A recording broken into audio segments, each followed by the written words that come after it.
me paneme kuhugi peale. Et selles mõttes ei ole nagu küsimust, aga ma lihtsalt näitan, milliste valikutega me peame kokku puutuma, kui me seda projekti teeme. Nii, aga siis on veel üks asi, on autasude küsimus. Harald Nugiseks näiteks. Ma praegu kirjutasin siia, et ta on kapten.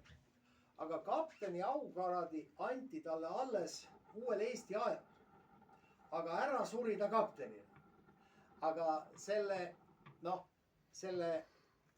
rüütleristi, raudristi rüütleristi saamise ajal ta kapten ei olnud. Aga talle omistati kapteni aukraad ja oleks nagu imelik seda maha vaikida. Niimoodi. Nii, siis on veel edasi. Obersturmführer. Obersturmführer oli vist Riibal. Vanem sersant või? Ei olnud.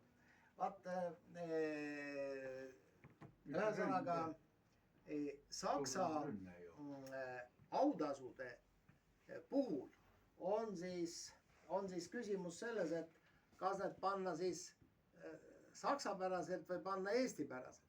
Eestipäraselt oleks tema kolonelleitnant, sest see vastab kolonelleitnandi aukraadile.